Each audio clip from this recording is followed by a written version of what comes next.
বাসায় রঙের কাজ করালাম। সেই কথা আগেই বলেছি। এইবার সেই রঙের কাজ, ঘরের কি অবস্থা ছিল, ফাইনালি ঘরের লুকটা কেমন হলো, সেইটার উপরে থাকছে এই মজাদার ভ্লগটা। বাসা সবসময় আমার প্রিয় জায়গা। ঘর আমার প্রিয়। সংসার করতে আমার ভালো লাগে। আমি পছন্দ করি সংসার করতে। এটা তো আপনার চয়েস হওয়া উচিত। আপনি সংসার করতে পছন্দ করবেন, নাকি জব করতে পছন্দ করবেন, না সিঙ্গেল থাকতে পছন্দ করবেন। এটা কমপ্লিটলি আপনার চয়েস। আমার ভালো লাগে সংসার করতে। যাই হোক, কাজের কথায় ফিরে আসি। আমার ছেলের ঘর ওয়ালপেপার লাগিয়েছিলাম গত ১ বছর আগে। ভয়ংকরভাবে এই যে উঠে যাচ্ছে। কারণ হচ্ছে ড্যাম্প। এটা আজকে তো রং হয়ে যাবে না? বার্টার থেকে আমি সবসময় রং করাই।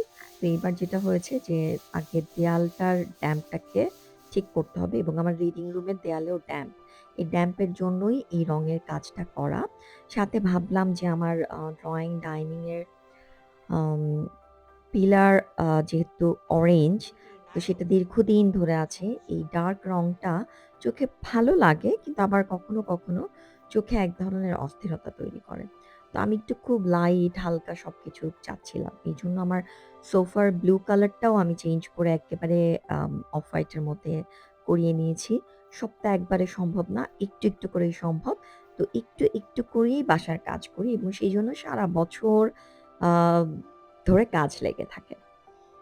তো রিডিং রুমে আমি একটা লাইট আ আ খুবই লাইট একটা পিঙ্ক সিলেক্ট করেছিলাম। ঠিক পিঙ্ক এটাকে বলা যাবে না। তারপর দেখলাম এটাকে আ ওরা করে ফেলেছে হচ্ছে গোলাপি। একদম ক্যাটক্যাটা বার্বি গোলাপি। এটা তো আমি চাইনি। সো তার মধ্যে আমি আবার একটু রং মিক্স করে দিয়েছি। সেটাকে আমি হোয়াইট দিয়ে মিক্স করিয়ে তারপর আমি বললাম যে উম ইয়ে করি। আমি একটু দেয়ালে ঘষি, দেখি যে রংটা কেমন আসে। এবং রংটা শুকানোর পরেই তো রং আসবে। তবে এটা করতে যেয়ে দেখলাম যে এটা যে কি ইন্টারেস্টিং এবং খুব মানে শান্তি লাগছিল করতে। মানে স্ট্রেস রিলিফ হয়ে যাচ্ছিল। এত আরাম লাগছিল এই পেইন্টিং এর কাজটা করতে। তো যাই হোক, ওরা তো ১ম এ স্বীকার করেই না যে আমি এই রংটা সিলেক্ট করিনি। ওদের ম্যানেজার এসছিল। এবং সেই ম্যানেজার খুব বারবারই বলছে যে, "না, এটা তো আসলে উম এই রংটা তো আসলে আপনি সিলেক্ট করেছেন।" আমার পর্দা পরে আমি লেখালেখি ওদের করতেছেন, কালার লাগবে অফিসের না তো? যে এমপ্লয়ি ওনাকে ফোন দিলাম, যেহেতু আবার উইকেন্ড ছিল। সে আবার বলল যে, "এখন তো ম্যাডাম রঙের শেড পাঠাতে পারব না। কোনটা সিলেক্ট আয়মান, করেছেন?" তারপর যাই হোক সে কালার পাঠালো। করবা? তারপর আমি দেয়ালে পাশে রেখে বললাম, "এইবার বলেন।" তখন ম্যানেজার বলল, "জি, আপনি ঠিক ছিলেন।" যাই হোক, ইরফান একটু করতে এরকম পারো। অনেক কিছু করে রঙের শেডটা ঠিক করা হলো। আর আমার হাসব্যান্ড বলছিল যে, "না, এভাবে হাতে রং ঠিক করা যাবে না। এটা তো মেশিন দিয়ে করতে হবে।" এনিওয়েজ, তারপর যাই হোক রংটা পছন্দের হলো। এদিকে দেয়ালে ওই যে টেপ মারা হচ্ছে, চারিদিকে প্লাস্টিক দিয়ে ঢাকা হলো। আজকে হচ্ছে ড্রইং ডাইনিং এর কাজ এবার হবে ব্লু এবং ২ নায়িকা দিন আনাবো। লাগবে। রং করতে আসলে সময় লাগে না। অরেঞ্জ যেহেতু এটা একটা আপু ডার্ক তোমার রং, কাছে নায়িকা এটা ছিল? ঢাকতে অনেক সময় লাগবে। এই কই রাখছো? কারণেই ২ দিন। কারণ রং না শুকালে আপনি এটার উপর রং দিতে পারবেন না। আর ফ্যান ছেড়েও আপনি এটা শুকাতে পারবেন না। তার কারণ হচ্ছে ডাস্ট লেগে কি যাবে রঙের ভাঙছে? মধ্যে। সো এটাকে আস্তে, আস্তে ন্যাচারাল বাতাসেই শুকাতে হবে। কি ভেঙে গেছে? এর মধ্যে আবার ইলেকট্রিক মিস্ত্রি ডাকা হলো। কারণ আমার ছেলের রুমটা যেহেতু ঠিক হয়ে গেছে, মশারি টাঙানোর জন্য আবার ছিদ্র করতে হবে। তো আমার রং করলে বা ওই ওয়ালপেপার লাগালে যেটা হয় যে ছিদ্রগুলা তো ওরা দেয়ালে যা, যা করা ছিল আগে সেগুলো তো ওরা পুডিং দিয়ে ঢেকে দেয়। তো সেটা আর আমার পরে আর ছিদ্র করতে ইচ্ছা করে না। সো এরকমই চলে। তখন দেখা যায় যে কোনো ছবি উপরে, কোনো ছবি নিচে, কোনো ছবি ডানে, কোনো ছবি বাঁয়ে এরকমই চলছে। এভাবেই ম্যানেজ করার চেষ্টা করছি যাতে ছিদ্র আর না করতে হয়। তো যাই হোক, এদিকে তো ওরা চলে গেল কাজ-টাজ করে। এখন আমাদের ঘর গোছানো এবং পরিষ্কারের পালা। ঘরের খালা আর আমি কাজ করছি দুপুর ১২টা থেকে। এদিকে রান্নার খালার বিকেলে মেয়েটাকে আসতে বললাম। তারা দুজন আসলো বিকেল ৪:৩০ ৫টার দিকে। তখন মানে আধা কাজ মোটামুটি শেষ। তখন তারা দুজন এসেছে। সো সবাইকে নিয়েই পরিষ্কারের কাজটা করছি। কারণ মানে অনেক ধুলা। সবচেয়ে বড় কথা হয় ধুলা হয় অনেক। আর এই ডাস্টটা বাতাসে উড়তে থাকে সাদা, সাদা কেমন তুষারের মতো একটা ধুলা। তো এই কারণে বারবার মোছা হচ্ছে, বারবার ঝাড়ু দেওয়া হচ্ছে, বারবার ক্লিন করা হচ্ছে। আর কোনো কিছুর মধ্যে সোফা-টোফার মধ্যে কোনো ময়লা পড়েনি। কারণ আগে আমি বিছানার চাদর দিয়ে এগুলো সব মুড়িয়ে নিয়েছিলাম। তারপর আবার পলিথিন দিয়ে মুড়িয়েছে। তো এদিকে তো আবার খাওয়া-দাওয়া চলতে হবে। আ রান্নার খালা আবার রান্নাঘরের কাজে ব্যস্ত হয়ে পড়েছে। এবং আমিও যেহেতু আসলে কাজ করছি, ভিডিও করতে পারছি না। তো আমার ছেলেকে বলেছি যে, "এট লিস্ট টুকটাক ভিডিও করে দাও। যাতে সবাই দেখতে পায় যে কি হচ্ছে, কি করা হচ্ছে।" এবং আমার তো মাথা ঘুরতে থাকে। এই অবস্থা নিয়েই আমি কাজ করছি। কারণ কিছুই করার নেই।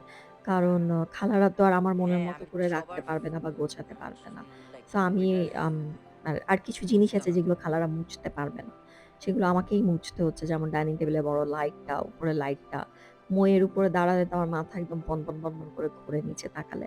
তারপরেও আমি দাঁড়িয়ে কাজ করছিলাম। কারণ এটা আসলে উম করার মতো, ম্যানেজ করার মতো কোনো মানুষ নেই। এবং আমার হাসব্যান্ড সবসময় হচ্ছে ঘরবাড়ি গোছানোর পরে ফিটফাট হয়ে যাওয়ার পর বাসায় আসে। আমি এই পর্যন্ত যে কয়বার বাড়ি চেঞ্জ করেছি, এই বাড়িতে ওঠা ছাড়া। সব বাড়িতেই আমি কাজ করেন, উঠেছি কাজ করেন, মিস্ত্রিদেরকে কাজ নিয়ে, করেন, কাজ একটা করেন, কাজ খালাকে নিয়ে, করেন, কাজ করেন। ছুটা খালাকে নিয়ে। তো ঘরবাড়ি গুছিয়ে-টুছিয়ে তো ঘর পরিষ্কার করা হয়েছে। তারপর রাত ৯ঃ০০-১০ঃ০০ এসেছে। তো তার এসব কোনো প্যারা নাই। এই সকল প্যারা হ্যাসেল আমাকে নিতে হয়। আর আমি যেহেতু প্রত্যেকটা ঘর, প্রত্যেকটা কর্নার, কিচেন, বাথরুম, বারান্দা সব গুছাই, কোনো জায়গা অগোছালো থাকে না। সেজন্য আমার প্রচুর কাজ করতে হয়। থাকে না বাসার এই কর্নারটা একটু অগোছালো রাখলাম বা এই রুমটা বা এই জায়গাটা এরকম কিছু না। প্রত্যেকটা জিনিস ওষুধ থেকে শুরু করে আমার কসমেটিক্স সাজগোজের জিনিসপত্র, আ এমনকি বাইরে নিয়ে যাওয়ার জন্য নানা ধরনের ব্যাগ যেগুলো আমাদের কাজে লাগে বাজার করে আসার পরে। সেগুলো পর্যন্ত আমার বাসায় খুব নিট অ্যান্ড ক্লিন করে গোছানো থাকে। না গোছানো থাকলে আমার মাথা মানে এলোমেলো হয়ে যায়। আমার মনে হয় ADHD আছে। আমি ঠিক জানি না, আমি কখনো এটা করিনি টেস্ট, কিন্তু আমি বুঝতে পারি। কোন জিনিস একটু বাঁকা থাকলে আমার অস্থির লাগে। সেটা আমার সোজা লাইন করে রাখতে হয়, synchronize করে রাখতে হয়, একইভাবে রাখতে হয়। সিমিলারিটি থাকতে হবে। এগুলার কারণে আমার অনেক বেশি কাজ করতে হয়। এই পর্দাটা আমার বান্ধবী অনি মালয়েশিয়া থেকে এনেছিল। ওর কাছ থেকে আমি এটা কিনেছিলাম প্রায় ১০ বছর আগে। সেটা আমি রেখে দিয়েছিলাম। কারণ প্রপার কোনো রুম পাচ্ছিলাম না এটাকে ঠিকমতো প্লেস করার জন্য। অনেক পর্দা এর মধ্যে দিয়ে দিয়েছি, নষ্ট হয়ে গেছে। কিন্তু এটা আমি খুব যত্ন করে রেখেছিলাম যে আমি কখনো না কখনো এটা ব্যবহার করব। সো এটাকে যেহেতু একটা গার্লি রুম করার চেষ্টা করছি, রিডিং রুমটাকে। তো এখন যা বাসায় আছে তাই দিয়ে সাজিয়েছি। কিন্তু এখানে আমি একটা লাইট পিঙ্ক সোফা রাখতে চাই। ছোট্ট, জাস্ট ২ জন মানুষ বসে কোজি ভাবে গল্প করতে পারবে বা একটা হাতে আপনি বই নিয়ে পড়তে থাকলে একটু শুয়ে গায়ে একটা হালকা কম্বল বা একটা কিছু দিয়ে বসে উম বই পড়তে পারবেন। ওরকম একটা সোফা খুঁজছি। কেউ যদি জানেন যে এ ধরনের পিঙ্ক সোফা কোথায় পাওয়া যায়, প্লিজ একটু কমেন্টে জানাবেন। তারপর হচ্ছে আমার ছেলের এই বেডরুমটা অনেক আগে কিনেছিলাম ও ছোট থাকতে ২-১ বছর যখন ওর বয়স। এটা আমার খুবই পছন্দের, কারণ এই ধরনের ফার্নিচার খুব কম পাওয়া যায়। সো সেটাকে বের করে দিয়েছি ওর রুম থেকে। পুরা ওয়ারড্রোবটা ওর জন্য রেডি করে দিয়েছি। রিডিং রুমের পড়ার টেবিলটা ওর রুমে দিয়ে দিয়েছি যাতে সবকিছু ওর রুমে থাকে। ও যেন ওর রুমে থাকতে পছন্দ করে। এবং সে এই কথাটা বলেছে যে, "এখন আমার নিজের রুমে থাকতে আমি অনেক কোজি ফিল করি। আমার ভালো লাগে।" সবসময় তার রুম ভালো ছিল। কিন্তু মানে এখন তার বেশি ভালো লাগে। আর এই রুমের কালার সিলেকশন তার করা। সে পার্পল নিতে চেয়েছিল, আমি পার্পল করতে দেইনি। আমি বলেছি, "এত ডার্ক কালার তুমি নিতে পারবা না। লাইট যেকোনো একটা আম লাইট বেইজ একটা কালার নাও।" এবং তার বাবা বারবারই বলছিল যে, "ব্লু বা গ্রিন এখন ভালো লাগবে না। কেন দিলাম, কেন দিলাম?" যাই হোক, ওটাতে স্টিক থেকেই লাইট ব্লু দেওয়া হয়েছে, লাইট গ্রিন করা হয়েছে।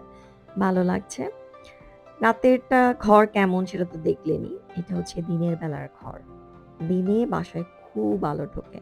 ভারী পর্দাগুলো সব সরিয়ে ফেলেছি যেহেতু শীত শেষ। এখন ঠান্ডা কমে গেছে। তো মানে একে তো আলো ঢোকে, তার মধ্যে সব একটু লাইট কালারের, আবার অরেঞ্জটাকে হোয়াইট করে ফেলাতে পুরো বাড়িটা এখন একটা সাদা আরাম ব্যাপার হয়েছে। কিছু কালারফুল ফার্নিচার আছে বা একটু কালারফুল কুশন কভার দিয়েছি বা একটা ওয়ার্ম ক্লথ এর মতো রেখেছি। এগুলো একটু মনোটোনিটা ভাঙার জন্য। কারণ সম্পূর্ণ সাদা আপনাকে খুব মনোটোনি একটা ফিল করাবে। আমার ধারণা না, আমার একটু ডিপ্রেসড ও লাগে ফুল সাদা হলে। সো সেই মনোটোনিটা ব্রেক করার জন্যই একটু কালারের ছোঁয়া রেখেছি। এলসাটা আমার খুবই পছন্দের। আমার দুটো বারবি আছে যেগুলো রাখিনি। ওটা রাখার জন্য একটু প্লেস লাগবে আমার। সেটা এখনো পাচ্ছি না। আর জানালাতে এভাবে করে আ ফুলগুলো উঠিয়ে দিয়েছি। সো এটা দেখতে আরো ভালো লাগে। শর্ট পর্দা, তার ভেতর দিয়ে ফুল দেখা যাচ্ছে। মানে খুব আ আনন্দ লাগে। ডাইনিং রুম, সো এখন এই কাভার্ডের মধ্যে সব কুশন কাভার এবং আপনার টেবল ক্লথ প্লাস হচ্ছে নানা ধরনের ম্যাট এগুলোকে প্লেস করেছি যাতে এটা আর খুঁজতে না হয় বিভিন্ন জায়গায়। মানে খালার খোঁজা নিয়ে একটা অস্থিরতা ছিল। সে আমাকে খুবই এটা নিয়ে জ্বালাইতো। সো সেইজন্য আমি এগুলো খুব সুন্দর করে প্লেস করে দিয়েছি।